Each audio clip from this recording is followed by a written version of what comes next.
सावन का पवित्र महीना शुरू होने वाला है।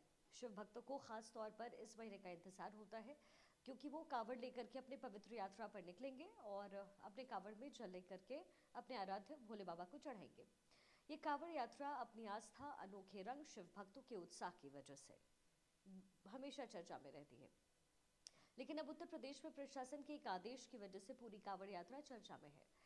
दरअसल कावड़ यात्रा के दौरान होने वाली गड़बड़ियों को रोकने के लिए उत्तर प्रदेश के मुजफ्फरनगर की पुलिस ने एक जारी आदेश किया है। इस आदेश में कहा गया कि सभी दुकानदार जो अपनी दुकानें हैं वो फलों की रेवड़ी हो, खाने पीने की कोई भी जगह वो बेचते हो, वहाँ उनको अपना असली पहचान बताना पड़ेगा।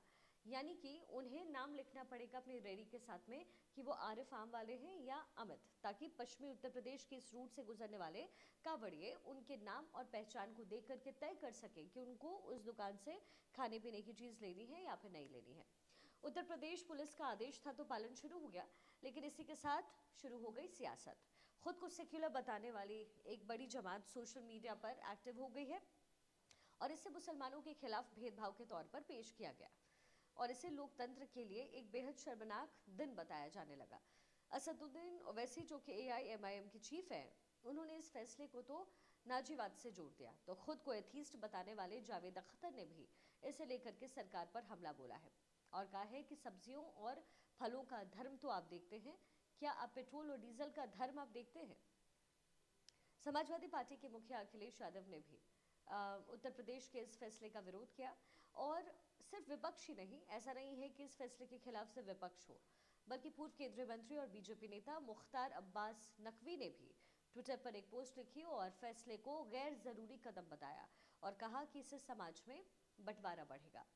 उन्होंने लिखा कि जन्म जात मत पूछिए, का जात का पात, रहे दास पूत सब प्रभु के, को नहीं जात को जात। यानी कि ऐसी एक्टिविटीज से जो है सोसाइटी में बंटवारे की संभावना बढ़ेगी। अब ये जो तस्वीर मुजफ्फरनगर से सामने आई वो बेहद अजीब है। वो इसलिए क्योंकि आज तक हम अपने फल वालों, सब्जी वालों, होटल वाले या फिर दूध वालों का कभी धर्म या जात पात नहीं पूछते हैं और पूछना भी नहीं चाहिए। लेकिन सवाल ये है कि उत्तर प्रदेश पुलिस ने क्या वाकई जल्दबाजी में और अति उत्साह में ये फैसला ले लिया या फिर इसके पीछे कोई ठोस प्लानिंग थी? तो सवाल का जवाब तलाशने से पहले आपको एक और सवाल का जवाब ढूंढना चाहिए। पश्चिमी उत्तर प्रदेश में तकरीबन 200 किलोमीटर का कांवड़ मार्ग पड़ता है, जहां लोग हरिद्वार जाते हैं और वहां से जल लेकर के अपने गांव में शिवालय में भोले को चढ़ाते हैं। लेकिन इसी पश्चिमी उत्तर प्रदेश में एक अच्छी खासी मिक्स पॉपुलेशन रहती है और मुस्लिम की संख्या भी बहुत अच्छी है। लेकिन अगर आप बीते कुछ दिनों की खबरों पर नजर डालेंगे तो आपको ऐसी कई सारी खबरें इंटरनेट पर मिलेंगी जिसमें ढाबों के नाम तो है शिवा, गणपति, ओम, शुद्ध वैष्णो ढाबा, लेकिन वहां पर जो उनके जो मालिक है वो मुसलमान है और वहाँ धड़ल्ले से अलग तरह के नॉन वेजेस भी बेचे जाते हैं, जबकि इनके बोर्ड्स में लिखा होता है शाकाहारी भोजन, जहाँ ये शाकाहारी खाना मिलता है। अब कावड़िए सावन के पवित्र महीने में वहाँ पहुँचते हैं, वैष्णो ढाबा और शाकाहारी का बोर्ड देकर अंदर जाते हैं। उनको लगता है कि शाकाहारी ढाबा है, लेकिन बाद में जब उन्हें सच्चाई पता चलती है तो कई बार इसे लेकर के विवाद की स्थिति बनती है, बहुत हंगामा भी होता है। बीते कुछ सालों में ऐसे कई सारे मामले सामने आए हैं और पिछली बार भी ढाबों के बाहर मालिकों का नाम लगाने को लेकर के आदेश जारी किया गया था ताकि कारोबार के लिए झूठ और आस्था से खिलवाड़ का दुकान बंद हो सके। तब भी इस फैसले का विरोध हुआ।